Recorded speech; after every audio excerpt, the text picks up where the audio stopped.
आज बच्चों हम चैप्टर नंबर 3 स्टार्ट कर रहे हैं और इस चैप्टर का नाम है एटॉमिक स्ट्रक्चर।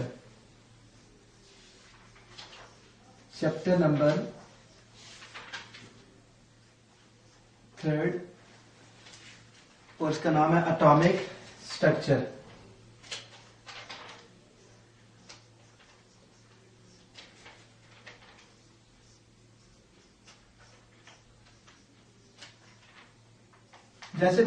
जैसे कि नाम से आपको नजर आ रहा है कि एटॉमिक स्ट्रक्चर से मुराद यहाँ पे ये होगी कि हम इस चैप्टर में सबसे पहले पढ़ेंगे कि एटम क्या होता है, उसके बाद एटम की स्ट्रक्चर के बारे में पढ़ेंगे कि एटम की स्ट्रक्चर किस तरह की है, इसके अंदर कौन कौन से पार्टिकल्स प्रेजेंट होते हैं और ये जो एटम्स के अंदर डिफरेंट जो पार्टिकल्स प्रेजेंट होते हैं उनको कैसे डिस्कवर किया गया।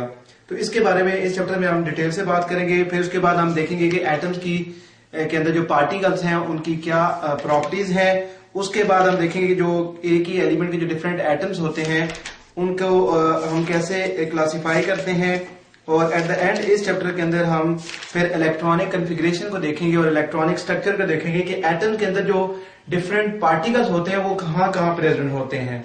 तो इसके बारे में हम डिटेल से बात करेंगे।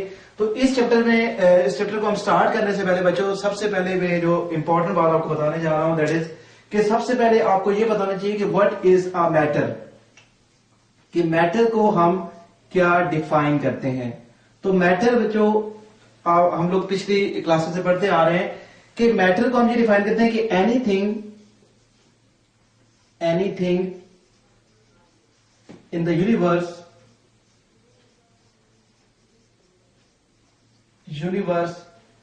which have mass and occupy space is called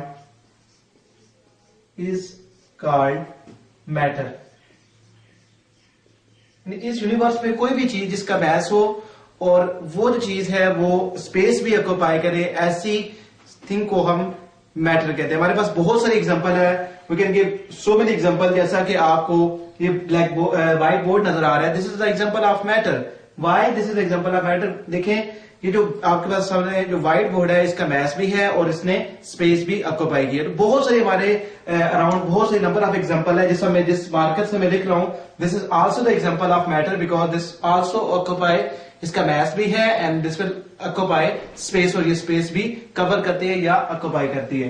so we have a number of example of matter around us.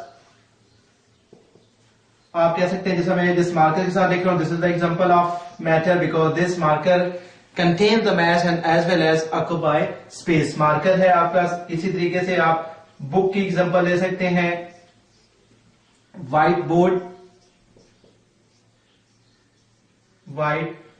Board इसकी एग्जांपल ले सकते हैं। इसी तरीके से स्टोन्स हैं, चेयर्स हैं। So we have a number of example of matter around us. Similarly water है आपके पास। इसी तरीके से आप अगर आप बात करते हैं oxygen gas, similarly we have air. These are all example of matter. तो मैटर बच्चों हमने देख लिया कि मैटर क्या चीज होती है कि कोई भी इस यूनिवर्स के अंदर चीज जिसका मैस हो और दैट विल ऑक्यूपाई स्पेस और वो स्पेस ऑक्यूपाई करती हो, ऐसी चीज को हम मैटर कहते हैं।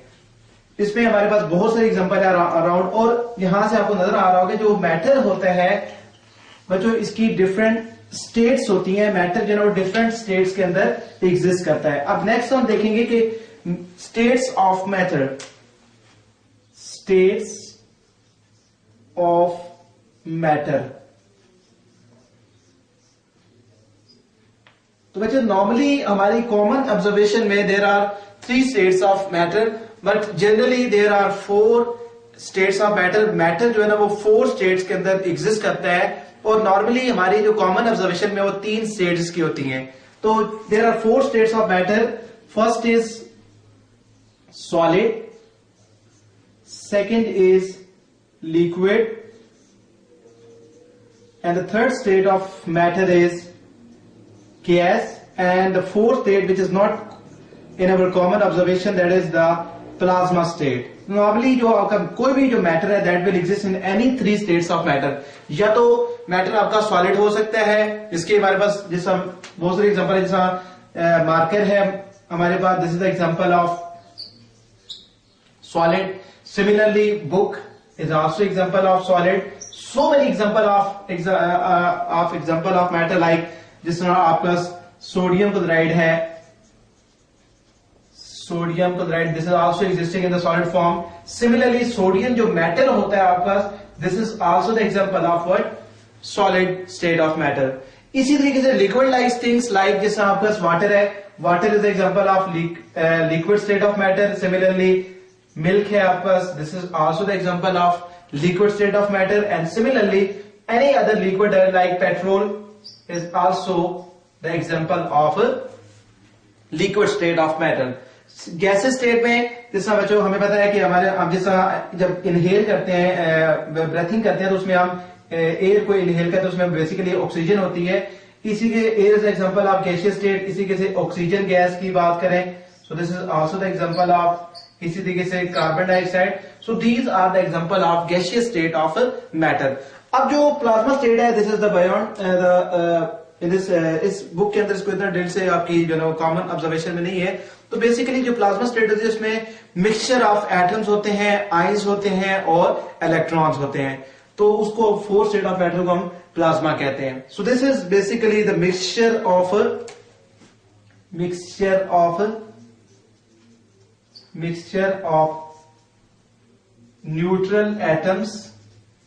neutral atoms are molecules, atoms, ions and electrons.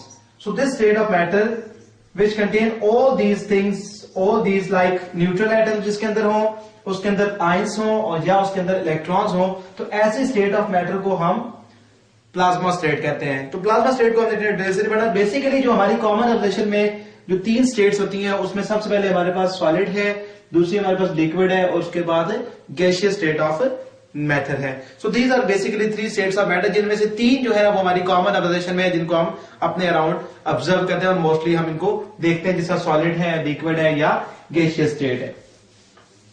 अब ये तो हमने थोड़ा सा इंट्रोडक्शन दिया मैंने आपको कि मैटर के बारे में, कि मैटर क्या चीज होती है. अब हम देखेंगे, नेक्स्ट हम जाएंगे कि व्हाट इज एटम. बच्चों हम पहली क्लासेस में पढ़ते आ रहे हैं कि एटम क्या चीज है. एटम का जो वर्ड है ये सबसे पहले that is coined by the Greek philosophers. Greek philosophers ने सबसे पहले इस वर्ड को कॉइन किया था. This word, the word atom is coined for the first time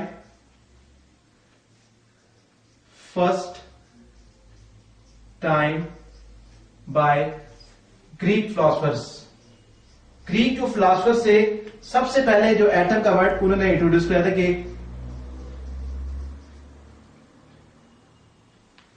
Greek philosophers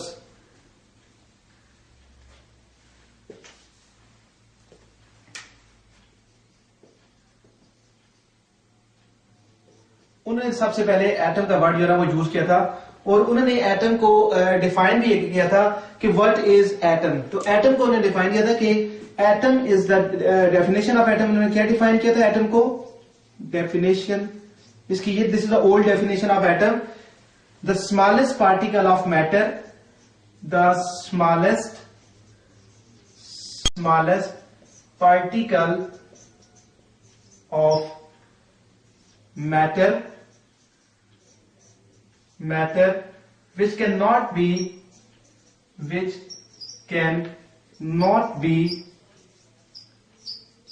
further separated or divided.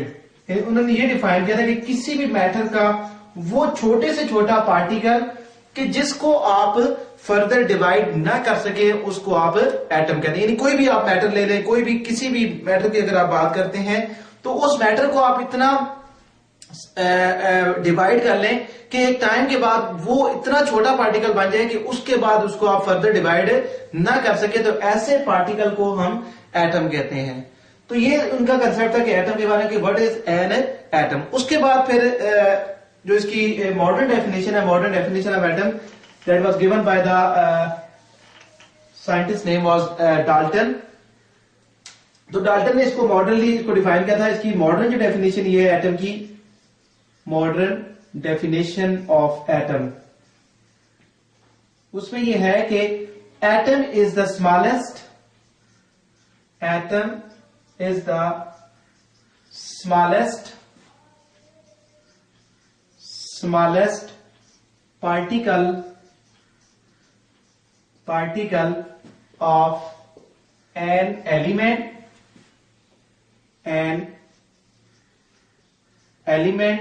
which may or may not exist independently. So this is the modern definition of atom.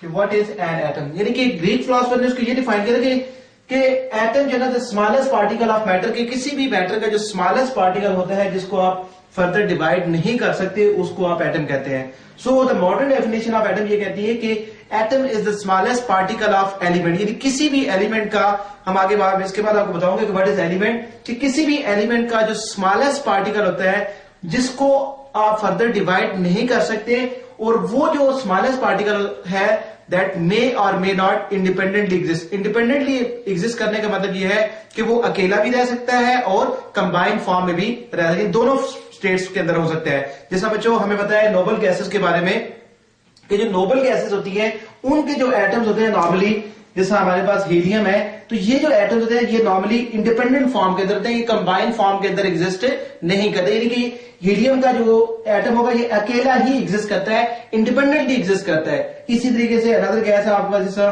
For example neon वगैरह है। So these neon या helium वगैरह है, जो noble gases के जो atoms है normally ये इंडिपेंडेंट फॉर्म में होते हैं। इंडिपेंडेंट मींस ये अकेले होते हैं, इसी यानी कंबाइंड फॉर्म के अंदर नहीं एग्जिस्ट करते। इसी तरीके से मैंने आपको बताया कि विच मे और मे नॉट एग्जिस्ट इंडिपेंडेंटली, यानी वो इंडिपेंडेंटली एग्जिस्ट भी कर सकते हैं। इसी तरीके से अगर आप बात करते हैं हाइड्रोजन की, तो हाइड्रोजन के जो एटम्स होते हैं वो कंबाइंड फॉर्म के अंदर होते हैं, यानी जैसा ये दो मैंने आपके सामने दिखा है कि हाइड्रोजन के दो एटम्स आपस में कंबाइन किए होते हैं। इसी तरीके से जो ऑक्सीजन है, इनके जो एटम्स है ये भी इंडिपेंडेंट, यानी कि अकेला एक एटम इसका एग्जिस्ट नहीं करता, बल्कि ऑक्सीजन के दो एटम्स आपस में कंबाइंड फॉर्म में एग्जिस्ट करते हैं। तो ये इसकी मॉडर्न डेफिनेशन है कि हमारे पास हीलियम जो है ना ये एक एलिमेंट है।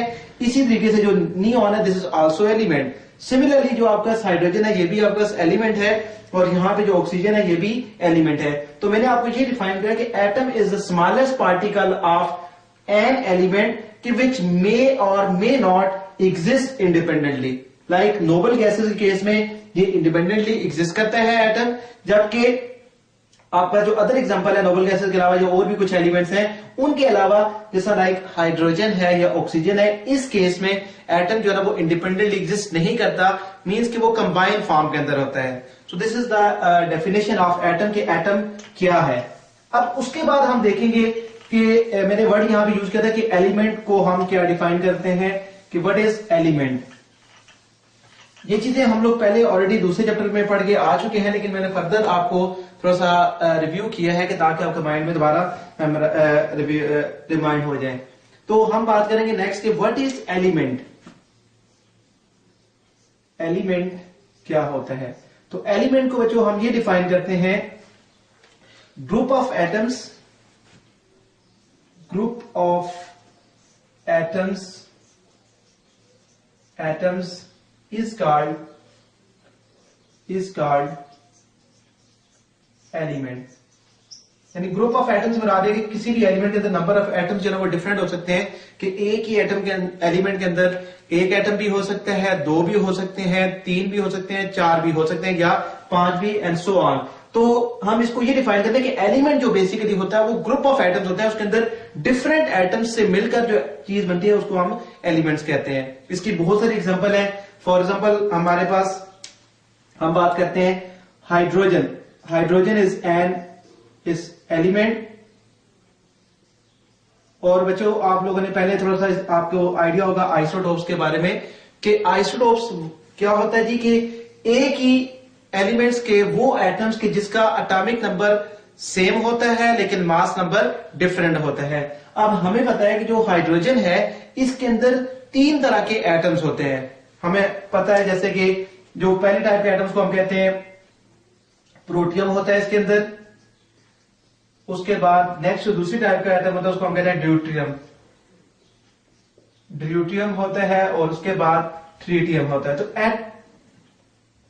जो हाइड्रोजन का जो एलिमेंट है this is the group of 3 types of atoms. उसके अंदर 3 टाइप्स ऑफ एटम्स होते हैं, प्रोटियम होता है, ड्यूट्रियम होता है और ट्रीटियम होता है। तो मैंने डिफाइन ये किया था कि group of atom is called as element. तो जो हाइड्रोजन का एलिमेंट है उसको हम यू रिप्रेजेंट करते हैं, सिंपल एच के साथ लिख लेते हैं। इसका मतलब ये है कि ये जो हाइड्रोजन का जो एलिमेंट है इसके अंदर different types of atoms present है जिनका मास नंबर डिफरेंट है, इसीलिए हम इसको कहते हैं कि this is an element. This is the example of what element. की एलिमेंट क्या होता है कि ग्रुप ऑफ एटम्स होता है, यानी कि ये जो एलिमेंट होगा इसके अंदर डिफरेंट एटम्स इसके अंदर प्रेजेंट होंगे। इसी तरीके से अगर आप बात करते हैं ऑक्सीजन की या कार्बन की, अगर आप एग्जांपल ले लें तो कार्बन के केस में भी हमारे पास कार्बन के 2 आइसोटोप्स होते हैं। एक आपके पास होता है कार्बन C612 होता है और दूसरा होता है C613 होता है और इसी तरीके से C614b होता है। तो ये 3 तरह के एटम्स कार्बन के अंदर प्रेजेंट होते हैं। तो इसका मतलब है कि जो कार्बन का जो एलिमेंट है this is also the group of atoms. तो इसलिए हम इसको क्या कहते हैं, कार्बन कहते हैं। और ये जो मैंने आपके सामने लिखी है इसको बच्चों हम कहते हैं सिंबल। सिंबल बेसिकली कहते हैं कि abbreviated name of an element. Abbreviate का मतलब ये होता है कि आप उसको पूरे नाम के बजाय आप किसी भी एक सिंबल के साथ उसको आप रिप्रेजेंट कर देते हैं। लाइक हाइड्रोजन के पूरे नाम के बजाय यहाँ पे हम H लिख लेते हैं। इसी तरीके से मैंने लिखा है कार्बन, तो कार्बन का पूरा नाम लिखने के बजाय यहाँ पे हम लिख लेंगे C से इसको आप रिप्रेजेंट कर देंगे। तो ये हमने डिफाइन कर लिया कि ग्रुप ऑफ एटम्स को हम क्या कहते हैं, that is called as element. तो एलिमेंट की हमारे पास बहुत सारी एग्जांपल है। जितने भी आगे पीरियोडिक टेबल में आपने देखा होगा कि periodic table number of elements हैं, तो उसमें मैं वैसे आपको 2-3-4 एग्जांपल दे रहा हूं। लाइक आपके पास ऑक्सीजन है, oxygen is also example of element और इसको हम रिप्रेजेंट करते हैं O के साथ। इसी तरीके से आपका nitrogen is also element and इसको हम रिप्रेजेंट करते हैं N के साथ। इसी तरीके से आपका फ्लोरीन है, fluorine is also example of element और इसको हम रिप्रेजेंट करते हैं F के साथ। So we have a number of example of element. तो इस तरीके से बच्चों हमें पता चल गया कि मैटर क्या होता है। हमने मैटर को सबसे पहले डिफाइन किया, उसके बाद फिर हमने देखा कि एटम क्या है और उसके बाद फिर हमने बात की कि एलिमेंट क्या है। हमने इनको डिटेल से स्टडी किया। तो अब हम देखेंगे कि हमने एटम को डिफाइन कर लिया कि एटम जो है वो किसी भी मैटर का स्मॉलेस्ट पार्टिकल होता है कि जिसको आप फर्दर डिवाइड नहीं कर सकते। इसी तरीके से दूसरी जो इम्पोर्टेंट डेफिनेशन मैंने आपको बताई गई है कि atom is the smallest particle of an element, कि किसी भी एलिमेंट का वो स्मॉलेस्ट पार्टिकल होता है कि जो इंडिपेंडेंटली एग्जिस्ट भी कर सकता है और इंडिपेंडेंटली एग्जिस्ट नहीं कर सकता। अब बच्चों हम देखेंगे कि जो इतना स्मॉलेस्ट पार्टिकल है इसकी स्ट्रक्चर क्या है, इसके अंदर जो डिफरेंट जो पार्टिकल्स हैं जो इसकी प्रॉपर्ली देखेंगे जो एटम किससे मिलकर बना हुआ है। तो ये पूरी डिटेल हम इसके बारे में पढ़ेंगे कि एटम की स्ट्रक्चर क्या है और ये आगे किससे मिलकर बना हुआ है, इसके अंदर क्या क्या कौन कौन से पार्टिकल्स प्रेजेंट हैं। तो इस डिटेल को हमने इस चैप्टर में स्टडी कर रहे हैं। तो सबसे पहली जो एटॉमिक के बारे में जो इंफॉर्मेशन हमें प्रोवाइड की गई, that was given by the scientist name was Dalton. In Dalton was the first scientist के हु फॉर्मुलेटेड या develop the atomic theory about the structure of atom, यानी कि एटम को स्ट्रक्चर को एक्सप्लेन करने के लिए जो सबसे पहली थ्योरी डेवलप की गई, that was the Dalton atomic theory. तो सबसे पहले हम पढ़ेंगे कि व्हाट जो पहला टॉपिक है हमारा इसके बाद वो है Dalton. Dalton was the name of scientist because he developed this theory. So due to this reason, the name of the theory was given by Dalton's atomic theory. Basically बच्चों मैं आपको डाल्टन के बारे में थोड़ा सा आइडिया दे दूं। Dalton was a was an English school teacher. वो बेसिकली इंग्लिश का स्कूल में इंग्लिश की टीचिंग करता था, तो उसने ये थ्योरी डेवलप की थी। तो अब हम पढ़ेंगे कि उसने एटम्स के बारे में, उसने स्ट्रक्चर को एक्सप्लेन करने के लिए क्या थ्योरी दी थी। तो हम पढ़ेंगे सबसे पहले इसके कि उसने कुछ पास्टुलेट दिए थे एटॉमिक थ्योरी के, postulates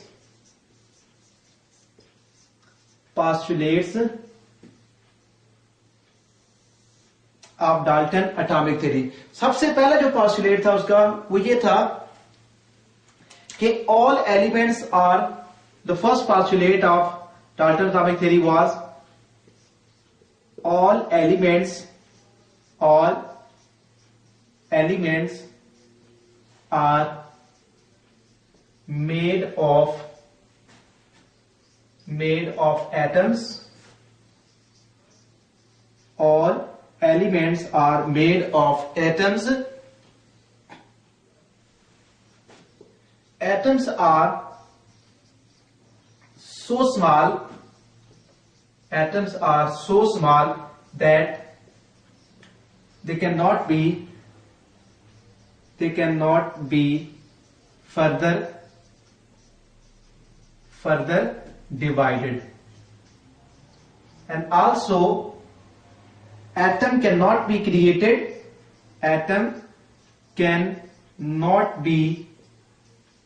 created nor be destroyed. This is the first postulate of Dalton atomic theory. उसने ये कहा था कि कोई भी जो हमारे पास एलिमेंट है that is made of atoms, यानी कोई भी एलिमेंट की अगर आप बात करते हैं, जैसा मैंने आपके सामने अभी एग्जांपल दी थी कि अगर आप बात करते हैं हाइड्रोजन की, this is example of element, तो ये जो हाइड्रोजन का एटम है this is made of atoms, कि इसके अंदर क्या होंगे, कोई भी जो एलिमेंट होगा उसको वो किससे बना होगा, एटम से मिलकर बना होगा। जिस तरह हमने देखा है कि जो हाइड्रोजन का जो हमारे पास एलिमेंट है this is the combination of 3 types of atoms. इसके अंदर 3 टाइप्स ऑफ एटम्स होते हैं। अभी मैंने आपके सामने एग्जांपल दी थी कि इसके अंदर प्रोटियम होता है, उसके बाद हमारे पास ड्यूट्रियम है, इसी के से हमारे पास ट्रिटियम है। ये 3 टाइप्स ऑफ एटम से मिलकर हाइड्रोजन का एलिमेंट बना होता है। तो ये सबसे पहले जो ये वर्ड इस्तेमाल किया था, ये डाल्टन ने किया था कि कोई भी जो एलिमेंट है, जैसा हमने देखा है कि मैटर जो होता है वो स्मॉलेस्ट पार्टिकल से मिलकर बना था, जिनको हमने एटम का नाम दिया था। इसी तरीके से इसने ये कहा था कि कोई भी जो आपका एलिमेंट है, चाहे वो हाइड्रोजन है, चाहे वो कार्बन है, चाहे वो ऑक्सीजन है, कोई भी जो एलिमेंट है that is made of atoms, कि वो एटम से मिलके बना होता है। उसके बाद दूसरे जो से बात की थी कि एटम्स इतने स्मॉल होते हैं कि जिनको आप फर्दर डिवाइड नहीं कर सकते, यानी कि atom is a very very smallest particle of element कि that can not be further broken, जिसको आप फर्दर ब्रेक नहीं कर सकते। उसके बाद उसने ये कहा था कि atoms can not be created nor be destroyed, यानी कि ना तो एटम्स को आप खुद से बना सकते हो और ना ही एटम्स को आप खुद से ब्रेक कर सकते हो। सो this is the first postulate of Dalton's atomic theory, कि उसने ये कहा था कि कोई भी जो एलिमेंट है, कार्बन ले लें, ऑक्सीजन ले लें, नाइट्रोजन ले लें, तो एनी टाइप ऑफ एलिमेंट, कोई भी एलिमेंट हो that is made of atoms, वो एटम से मिलकर बना होता है। उसके बाद उसने ये कहा था कि एटम्स इतने स्मॉल होते हैं कि जिनको आप फर्दर डिवाइड नहीं कर सकते, उनको आप फर्दर स्प्लिट नहीं कर सकते। तीसरी बात उसने पहले पोस्टुलेट में ये की थी कि एटम्स को ना तो आप खुद से क्रिएट कर सकते हैं, बना सकते हैं, और ना ही किसी भी एटम को तोड़ा जा सकता है, उसको ब्रेक किया जा सकता है। This is the first type of first postulate of Dalton atomic theory. अब उसके बाद हम जाएंगे इसके दूसरे पोस्टुलेट की तरफ कि इसका दूसरा पोस्टुलेट ने क्या कहा था। उसने दूसरा पोस्टुलेट ये स्टेट किया था कि atoms of an element, the second postulate of Dalton atomic theory was atoms of an element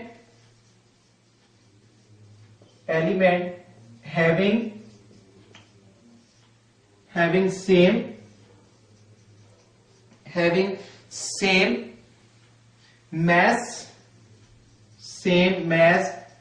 and possessing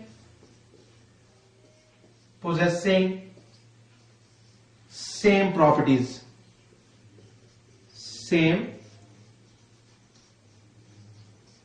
properties.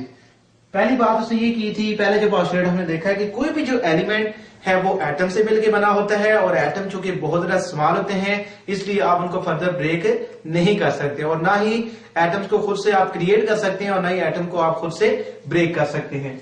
इसी तरीके से जो दूसरा उसने पॉस्टुलेट ये कहा था कि चूंकि हमने बात की कि एलिमेंट जो है वो एटम से मिलकर बना हुआ है, तो उसने ये कहा था कि किसी भी एलिमेंट के जो एटम्स होते हैं उन सब का मास भी सेम होता है और उनकी प्रॉपर्टीज भी सेम होती हैं। कि उसने ये कहा था कि जिससे हमने अभी एग्जांपल दी थी मैंने आपको, या आप कार्बन की बात कर लें तो कार्बन के केस में जो कार्बन का जो एलिमेंट है it is the combination of 3 types of atoms.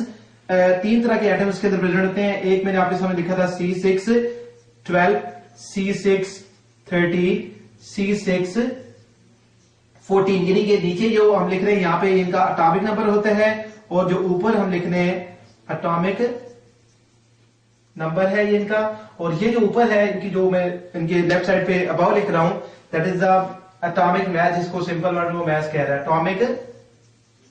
Atomic mass. तो उसने ये कहा था कि एक ही एलिमेंट की जिससे मैंने बात की है कार्बन की, तो उसने ये कहा था कि जो कार्बन के जो तीनों एटम्स होंगे उन सबका मास भी सेम होगा।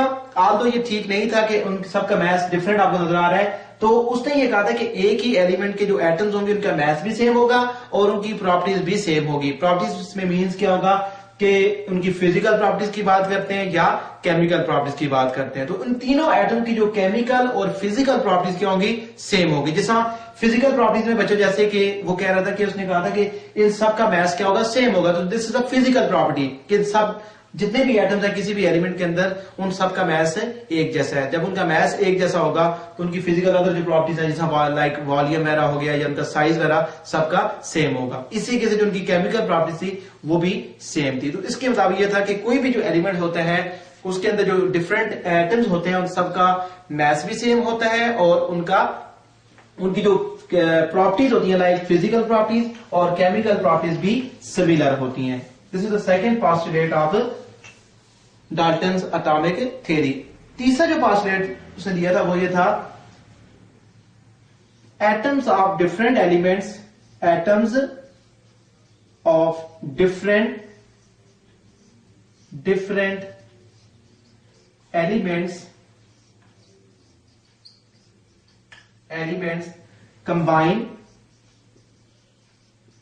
combine in a fixed, combine in a definite ratio, in a definite ratio to form compounds. Definite simple ratio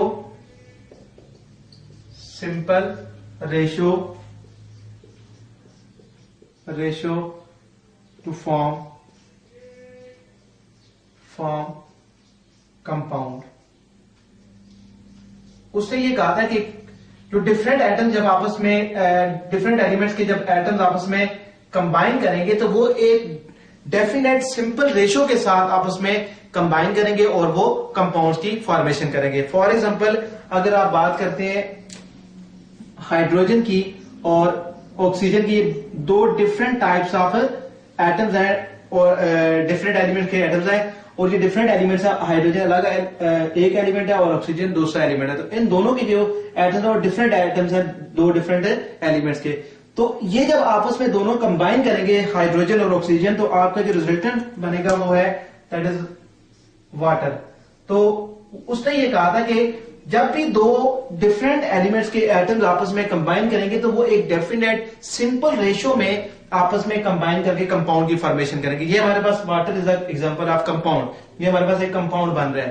तो इस केस में अगर आप देखें तो यहां पे हमें नजर आ रहा है कि हाइड्रोजन के दो एटम्स हैं और ऑक्सीजन का एक एटम है, तो जब भी वाटर की फॉर्मेशन होगी, जब वाटर कंपाउंड बनेगा तो ऑलवेज उसमें हाइड्रोजन और ऑक्सीजन के दरमियान जो रेशियो होगी वो क्या होगी, 2:1 होगी। इसका मतलब ये होगा कि हाइड्रोजन के दो एटम्स होंगे और ऑक्सीजन का एक एटम होगा। जब भी कोई भी जब डिफरेंट एलिमेंट्स आपस में कंबाइन करेंगे तो वो एक डेफिनेट सिंपल रेशियो के साथ आपस में कंबाइन करके कंपाउंड की फॉर्मेशन करेंगे। अब वाटर आप किसी भी सोर्स से ले लें, किसी भी से ले लें, फॉर एग्जांपल आपके पास रेन का वाटर है या आपका वेल का वाटर है वहां से ले लें या रिवर से वाटर ले लें, तो उन सब के अंदर ये नहीं होगा कि हाइड्रोजन के डिफरेंट एटम्स होंगे। यानी क्या मतलब होगा, उन सब के अंदर चाहे वो रिवर का पानी है, चाहे वो वेल का पानी है, चाहे वो रेन का पानी है, तो उन सब के अंदर हाइड्रोजन के 2 एटम्स होंगे और ऑक्सीजन का 1 एटम होगा। यानी कि जब भी वाटर की फॉर्मेशन होगी, चाहे वाटर किसी भी सोर्स से मिल रहा हो, किसी भी सोर्स से आप बना रहे हो, तो उसमें हमेशा जो वाटर की फॉर्मेशन है उसमें हाइड्रोजन और ऑक्सीजन के दरमियान हमेशा जो सिंपल रेशो होगी दैट विल बी 2:1, यानी कि हाइड्रोजन का 2 एटम्स होंगे और ऑक्सीजन का 1 एटम मिलकर आपस में वाटर की फॉर्मेशन करेंगे। इसमें आप बहुत सारी एग्जांपल दे सकते हैं कि अगर आप if I give another example, अगर आप बात करते हैं हमारे पास कार्बन डाइऑक्साइड है, तो इसमें अगर आप बच्चों देखें तो यहां पे हमें नजर आ रहा है जैसे कार्बन डाइऑक्साइड डाइऑक्साइड। तो इस केस में बच्चों अगर आप देखें तो कार्बन के हमें नजर आ रहा है, कार्बन और ऑक्सीजन के अगर आप रेशियो देखें तो कार्बन के का 1 एटम है और ऑक्सीजन के यहाँ पे 2 एटम्स है। तो यहाँ पे कार्बन और ऑक्सीजन 1:2 से आपस में कंबाइन करेंगे और वो कार्बन डाइऑक्साइड की फॉर्मेशन करेंगे। तो यानी कि इस केस में कार्बन और ऑक्सीजन के दरमियान जो सिंपल आपको रेशियो नजर आ रही है वो है 1:2। मींस कि जब भी कार्बन डाइऑक्साइड की फॉर्मेशन होगी किसी भी सोर्स से, किसी भी मटेरियल से, तो इन दैट केस हमेशा कार्बन और ऑक्सीजन आपस में 1:2 से मिलेंगे तो हमेशा कार्बन डाइऑक्साइड की फॉर्मेशन होगी। यानी कि कार्बन डाइऑक्साइड के केस में कार्बन 1 होगा, 1 एटम होगा इसका, और ऑक्सीजन के 2 एटम्स होंगे। सो this is the third postulate of Dalton's atomic theory. तो अभी तक बच्चों हमने इसके पोस्टुलेट पढ़े हैं कि डाल्टन ने क्या क्या पोस्टुलेट दिए। तो सबसे पहला जो पोस्टुलेट मैंने आपके सामने लिखा था वो ये था कि कोई भी जो एलिमेंट है वो एटम से मिलकर बना होता है और एटम इतना स्मॉल होता है कि इसको आप फर्दर स्प्लिट नहीं कर सकते। उसके बाद हमने देखा दूसरा इसने कहा था कि एटम्स को ना तो हम खुद से क्रिएट कर सकते हैं और ना ही हम उसको खुद से डिस्ट्रॉय कर सकते हैं। दूसरा उसने पोस्टुलेट ये कहा था कि एक ही एलिमेंट के जो एटम्स होते हैं उनका मास भी सेम होता है और उनकी प्रॉपर्टीज भी सिमिलर होती हैं। और तीसरा पोस्टुलेट जो हमने पढ़ा है कि डिफरेंट एलिमेंट्स के जब एटम्स आपस में कंबाइन करते हैं तो वो एक डेफिनेट सिंपल रेशियो के साथ कंबाइन करके कंपाउंड की फॉर्मेशन करते हैं। तो अब जो इसने पोस्टुलेट दिए थे, तो ये तो पहली थ्योरी थी एटॉमिक स्ट्रक्चर को एक्सप्लेन करने के लिए, लेकिन जब फर्दर इस पे एटम के बारे में जब स्टडी किया गया, एटम के बारे में इन्वेस्टिगेट किया गया, तो इसकी जो एटॉमिक थ्योरी थी लेटर ऑन जो इसके पहले जो पोस्टुलेट थे उनको फिर मॉडिफाइड किया गया था ऑइंग टू डिस्कवरी ऑफ, एक तो आइसोटोप्स की डिस्कवरी हुई थी और इसी तरीके से जब दोबारा आगे जब फर्दर स्टडी किया गया तो देखा गया कि एटम्स को हम ब्रेक करके उससे आप एनर्जी हासिल कर सकते हैं। तो जो पहले इसके जो 2 पोस्टुलेट थे उनको मॉडिफाई किया गया था, या that war you can say that war incorrect, वो इनकरेक्ट थे, वो करेक्ट नहीं थे। जब फर्दर स्टडीज की गई एटम के बारे में तो वो 2 पोस्टुलेट्स के इनकरेक्ट थे। जबकि जो तीसरा इसका पोस्टुलेट है दैट इज वेरी इंपॉर्टेंट, और ये जो इसका तीसरा जो पोस्टुलेट है वो हमें वैलेंसी के बारे में आइडिया देता है। जैसा हमने पहले पढ़ा हुआ है कि वैलेंसी सेकंड चैप्टर में हम पढ़ के आ चुके हैं कि वैलेंसी क्या चीज होती है। वैलेंसी को बच्चों हम ये डिफाइन करते हैं, the power of an atom, valency can be defined as, valency can be defined as the combining power of an atom, combining power of an atom, power of an atom with other atoms is called valency. यानी valency हमें ये बताती है कि एक atom की कितनी power है दूसरे एटम के साथ मिलने की। यानी दूसरे वर्ड में आप ये कह सकते हैं आसान अल्फाज में कि एक एटम कितने बॉन्ड्स बना सकता है, एक एटम कितने बॉन्ड की फॉर्मेशन करेगा। यानी कि वैलेंसी हमें ये बताती है कि बॉन्ड्स की फॉर्मेशन के बारे में बताती है कि एक एटम कितने बॉन्ड्स बना सकता है। जिस तरह हम बात करते हैं हमारे पास जो हाइड्रोजन का जो एटम है इसकी जो वैलेंसी होती है वो 1 लिखते हैं हम। इसका मतलब ये है, वैलेंसी मींस इसकी 1 होने का मतलब ये कि जो हाइड्रोजन का एटम है कि इट कैन फॉर्म इसकी जो वैलेंसी होती है 1 होती है। इसका मतलब ये है कि हाइड्रोजन कैन फॉर्म 1 बॉन्ड, यानी ये एक बॉन्ड बना सकता है। इसी तरीके से जो हमारे पास ऑक्सीजन का एटम है, इसकी बच्चों वैलेंसी होती है 2। इसका मतलब ये है कि ऑक्सीजन कैन फॉर्म 2 बॉन्ड्स, यानी कि ये एक बॉन्ड बना सकते हैं और जो ऑक्सीजन है वो 2 बॉन्ड्स बना सकता है। तो वैलेंसी हमें ये आइडिया देती है कि कोई भी जो एलिमेंट है वो कितने बॉन्ड बना सकता है। जैसा मैंने आपके सामने एग्जांपल देखी है, हाइड्रोजन जो है ना वो एक बॉन्ड की फॉर्मेशन कर सकते हैं, ऑक्सीजन जो है ना वो दूसरे एलिमेंट के साथ 2 बॉन्ड्स बना सकते हैं। तो वैलेंसी हमें बॉन्ड फॉर्मेशन का आइडिया देता है। जैसा मैंने आपके सामने एग्जांपल लिखी थी वाटर के केस में, अगर आप देखें तो इसमें बच्चों आपको नजर आ रहा होगा वाटर के केस में, यहां पे मैंने देखा है कि हाइड्रोजन की जो वैलेंसी वो 1 है, जिसका मतलब ये कि हाइड्रोजन का एक एटम एक बॉन्ड बना सकता है, जबकि ऑक्सीजन जो है ना इसकी 2 वैलेंसी है, जिसका मतलब ये है कि hydrogen can bond form 2 bonds. इसका मतलब ये होगा कि यहां पे ऑक्सीजन के देयर आर 2 बॉन्ड्स हैं 2 हाइड्रोजन के साथ, तो यहां पे ये 2 बॉन्ड की फॉर्मेशन कर रहा है ऑक्सीजन और एक बॉन्ड जो है ना वो बना रहा है हाइड्रोजन। तो वैलेंसी हमें बॉन्ड फॉर्मेशन के बारे में बताता है कि कोई भी जो एटम है या कोई भी जो एलिमेंट है वो कितने बॉन्ड्स बना सकता है। और इसको हमने डिफाइन क्या किया था कि the combining power of an atom with the other atom is called other atoms is called as valency। ये तो हमने वैलेंसी को डिफाइन किया। तो मैं बात कर रहा था इसके बारे में, डाल्टन्स एटॉमिक थ्योरी के बारे में आपको बता रहा था, क्योंकि इसका लास्ट पोस्टुलेट है वो हमें वैलेंसी के बारे में आइडिया देता है कि कोई भी जो जब भी किसी भी कंपाउंड की फॉर्मेशन होती है तो उसके अंदर जो एटम्स हैं वो कितनी रेशो के साथ आपस में कंबाइन करते हैं, तो उससे हमें ये आइडिया होता है कि कोई भी जो एटम है वो कितने बॉन्ड्स की फॉर्मेशन कर सकता है। जैसा मैंने एग्जांपल लिखी थी, वाटर की एग्जांपल लिखी थी, तो उसमें हमें ये नजर आ रहा है कि हाइड्रोजन के 2 एटम्स हैं और ऑक्सीजन का एक एटम है। तो इसका मतलब ये है कि ऑक्सीजन जो है वो उसकी रेशो 2 थी और हाइड्रोजन की 2 थी और ऑक्सीजन की 1 थी। तो हाइड्रोजन जो है वो एक बॉन्ड बना सकते हैं और ऑक्सीजन जो है ना वो 2 बॉन्ड्स की फॉर्मेशन कर सकते हैं। तो जो डाल्टन्स की जो एटॉमिक थ्योरी थी उसको फिर फर्दर मॉडिफाइड किया गया था। तो हम इसको कह सकते हैं कि व्हाट वाज द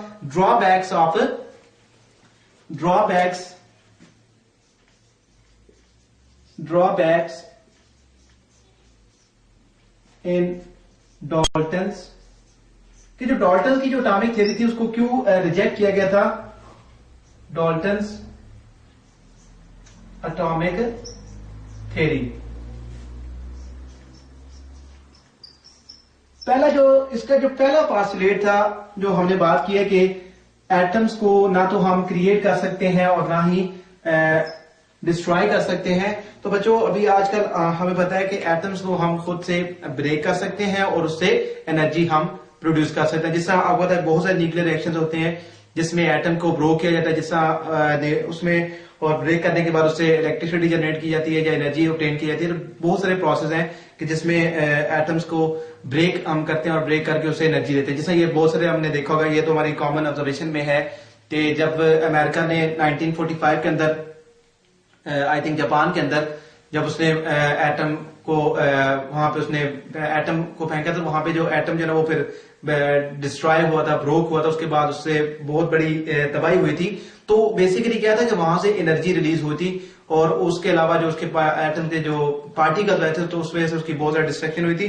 तो बेसिकली जो है कि एटम्स को हम ब्रेक कर सकते हैं, लेकिन जो डाल्टन्स एटॉमिक थ्योरी हमें ये कहती है कि एटम्स को हम खुद से क्रिएट नहीं कर सकते और एटम्स को हम खुद से ब्रोक नहीं कर सकते। ना तो हम क्रिएट कर सकते हैं और ना ही हम उसको ब्रोक कर सकते हैं। तो इसका मतलब ये कि इसकी ड्रॉबैक्स ये था, पहला तो मैंने आपको बता दिया कि एक तो हम पहले जो इसकी ड्रॉबैक ये था कि इसके मुताबिक ये था कि एटम्स को हम ब्रेक नहीं कर सकते, लेकिन जो मॉडर्न या जब फर्दर रिसर्च हुई तो उसमें हमने ये देखा है कि atom can be broken and energy is obtained while according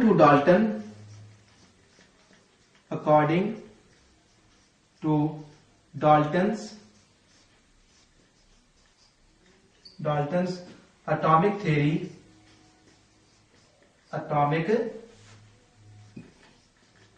theory, atoms cannot be broken, कि एटम्स को आप ब्रेक नहीं कर सकते। तो ये इसका ड्रॉबैक था डाल्टन्स एटॉमिक थ्योरी का। ये तो पहला इसका ड्रॉबैक लिखा। उसके बाद हम देखेंगे दूसरा इसका ड्रॉबैक क्या था। दूसरा ड्रॉबैक इसका ये था कि इसने ये कहा था कि कोई भी जो एलिमेंट है, कोई भी एलिमेंट जो है उसके जो एटम्स होते हैं उन सब का मास नंबर सेम होता है। तो जब आइसोटोप्स डिस्कवर्ड हुए, when isotopes were discovered, isotopes बच्चों कहते हैं कि एक ही atoms of an element, atoms of an element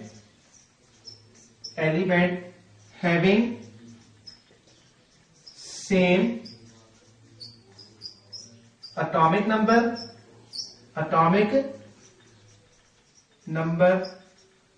but different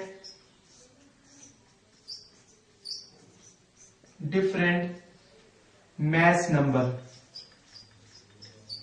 जब आइसोटोप डिस्कवर हुए तो इट वाज ऑब्जर्व दैट कि एक ही एलिमेंट के वो एटम्स कि जिनका एटॉमिक नंबर तो सेम होता है, means number of protons same होते हैं, बट डिफरेंट मैस नंबर, लेकिन उनका मैस नंबर सबका डिफरेंट होता है। जबकि डाल्टन ने हमें ये कहा था कि एक ही एलिमेंट के जो एटम्स होते हैं उन सब का मैस क्या होता है, सेम होता है। तो इसका मतलब ये हुआ कि जो उसका सेकंड पोस्टुलेट था दैट वाज इनकरेक्ट, और उसको फिर फर्दर मॉडिफाई किया गया था। तो इसको हम दूसरा इसका जो इसकी जो ड्रॉबैक्स था इसकी थ्योरी का वो ये था, उसने ये कहा था कि atoms of an element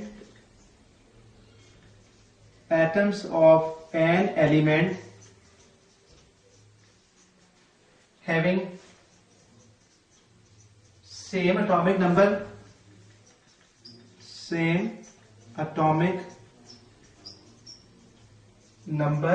but different mass number called isotopes,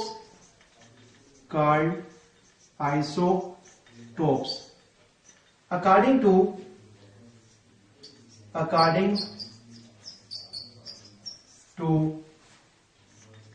Dalton's atomic theory,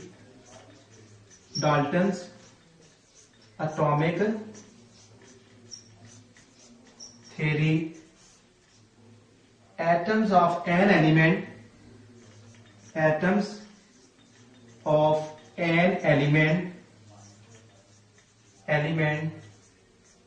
have बच्चों इसको मैं थोड़ा सा ऊपर का लिख रहा हूं, have same mass,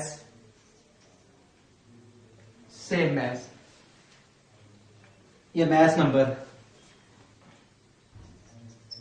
यानी डाल्टन ने ये कहा था, इसका ड्रॉबैक क्या था कि डाल्टन ने ये कहा था कि एक ही एटम के जो डिफरेंट एलिमेंट के जितने भी एक ही एलिमेंट के जो डिफरेंट एटम्स होते हैं उन सब का मैस नंबर सेम होता है, जबकि मॉडर्न जो रिसर्च हमें ये कहती है कि जो एक ही एलिमेंट के जो एटम्स होते हैं उनका एटॉमिक नंबर तो सेम होता है लेकिन उनका मास नंबर डिफरेंट होता है, जिसको हम क्या कहते हैं, आइसोटोप्स कहते हैं। तो इसका मतलब ये हुआ कि एक ही एलिमेंट के जो एटम्स होते हैं उनका एटॉमिक नंबर तो सेम हो सकता है लेकिन उनका मास नंबर डिफरेंट होता है। सो this is the drawback of Dalton's atomic theory. So due to these two incorrect postulate, the Dalton's atomic theory was rejected. इसको फिर रिजेक्ट किया गया था या उसको मॉडिफाई किया गया था। So these are the drawback of Dalton's atomic theory. अब यहां से ये तो इसके ड्रॉबैक्स थे, इसी तरीके से जो आपका जो डाल्टन एटॉमिक थ्योरी है इसके कुछ एडवांटेजेस भी थे। एडवांटेज ऑफ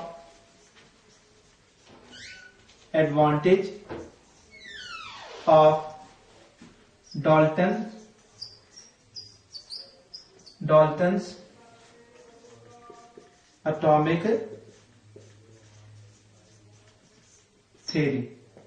तो इसका एडवांटेज जो मैंने आपको बताया, जिसका थर्ड पोस्टुलेट है वो अभी तक इसका करेक्ट है, और इसका एडवांटेज ये है कि ये हमें वैलेंसी के बारे में आइडिया देता है कि कोई भी जो एटम्स हैं वो कितने बॉन्ड की फॉर्मेशन कर सकता है और वो किस रेशियो से दूसरे एटम के साथ कंबाइन करेगा। तो इसका ये एडवांटेज है। और this postulate of Dalton atomic theory was still correct now। अभी तक ये जिसका postulate है दिस इज करेक्ट। तो इसका इंपॉर्टेंस ये है, इसकी एडवांटेज ये है कि the third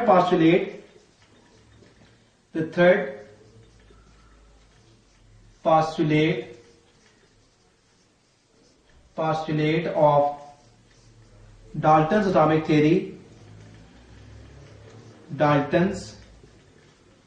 atomic theory, give idea about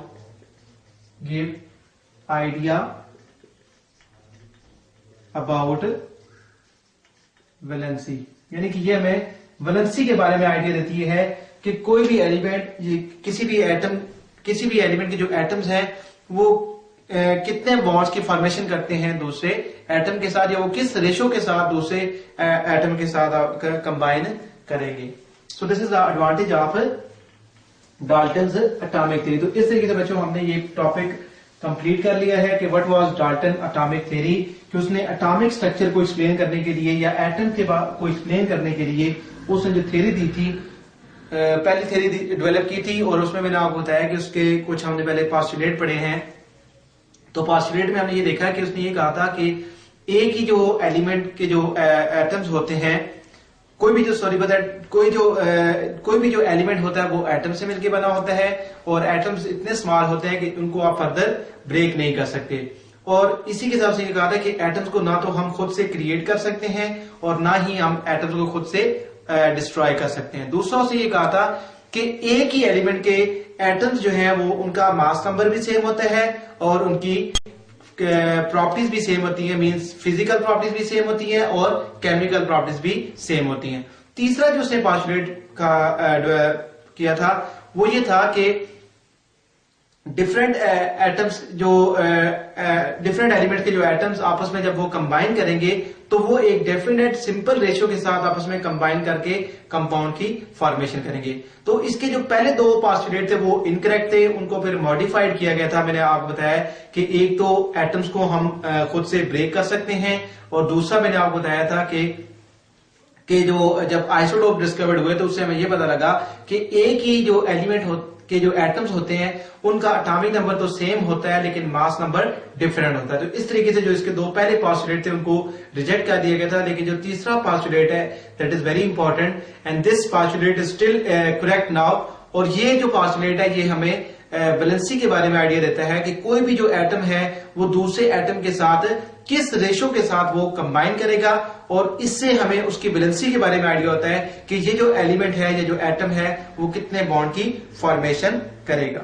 so this is what about the Dalton's atomic theory. अब जो नेक्स्ट टॉपिक है हमारा वो है जी fundamental particles of an atom.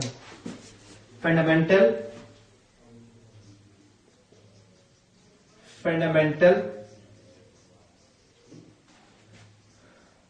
particles of an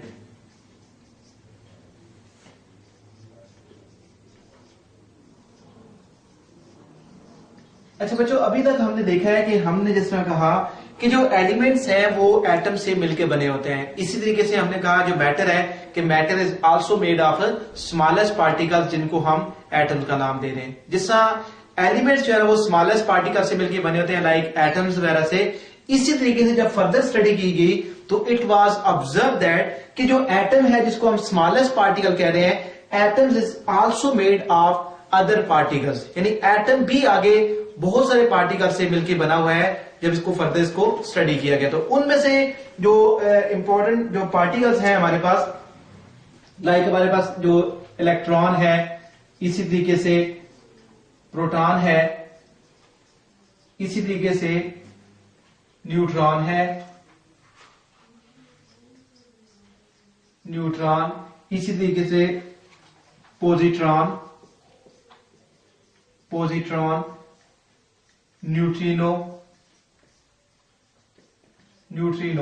etcetera.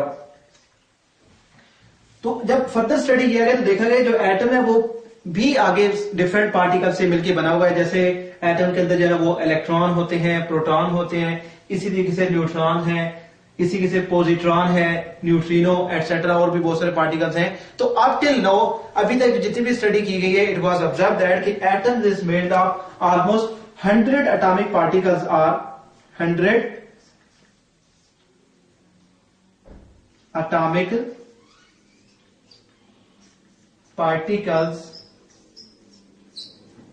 particles are have discovered, यानी कि atoms के अंदर 100 एटॉमिक पार्टिकल डिस्कवर्ड हो चुके हैं कि एटम जो है ना वो 100 एटम के अंदर जो है ना वो 100 पार्टिकल्स प्रेजेंट होते हैं। लाइक जैसा मैंने आपको बताया कि इलेक्ट्रॉन है, प्रोटॉन है, न्यूट्रॉन है, तो इस तरीके से 100 पार्टिकल्स एटम के अंदर प्रेजेंट है। यानी कि atom is made of almost 100 particles like that of electron, proton, neutron या न्यूट्रिनो या पॉजिट्रॉन एटसेट्रा। अब ओवरऑल ये जो सारे पार्टिकल्स है आप जो मैंने आपको बताया कि 100 जो पार्टिकल्स हैं, इनको हम कॉमनली कहते हैं सब एटॉमिक पार्टिकल्स कहते हैं। सब एटॉमिक पार्टिकल्स, सब एटॉमिक पार्टिकल, यानी कि all the atom is made of, atoms is made of small particles called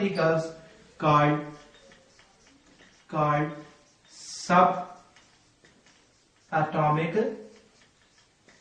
particles।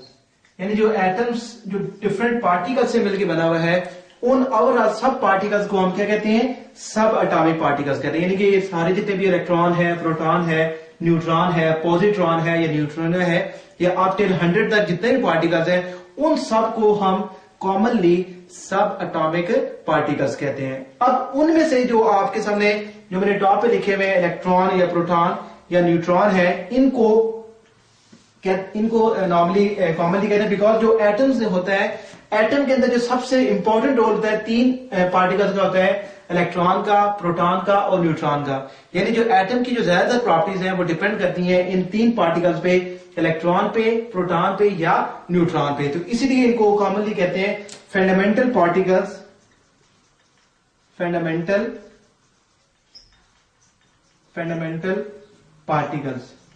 यानी इनको फंडामेंटल पार्टिकल इसलिए कहते हैं बिकॉज जो एटम की जो ज्यादातर प्रॉपर्टीज है वो इन तीन पार्टिकल्स पर डिपेंड करती हैं, इसलिए इन पार्टिकल्स को फंडामेंटल पार्टिकल्स भी कहते हैं। तो like electron,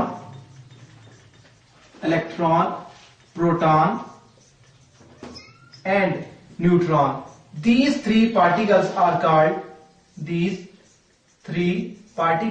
called fundamental particles of an atom. तो ओवरऑल जो सारे पार्टिकल्स हैं 1 से लेकर 100 तक जितने भी पार्टिकल्स हैं उनको हम कॉमनली सब एटॉमिक पार्टिकल्स कहते हैं। और जो तीन जो इंपॉर्टेंट पार्टिकल्स लाइक इलेक्ट्रॉन है, प्रोटॉन है या न्यूट्रॉन है, इनको हम fundamental particles of an atom कहते हैं बिकॉज इन तीन पार्टिकल्स की एटम के अंदर मेजर कंट्रीब्यूशन होती है। यानी कि जो एटम की जो ज्यादातर प्रॉपर्टीज है वो इन तीन पार्टिकल्स पर डिपेंड करती हैं, इसलिए हम इनको fundamental particles of an atom कहते हैं। अब ये तो बच्चों हमने देख लिया कि हमें बता दिया गया कि जो एटम्स होते हैं उनके अंदर डिफरेंट पार्टिकल्स प्रेजेंट होते हैं, और मैंने आपको बताया कि आप till now 100 atomic particles were discovered के एटम भी आगे 100 पार्टिकल्स स्मॉल पार्टिकल से मिलके बना हुआ है।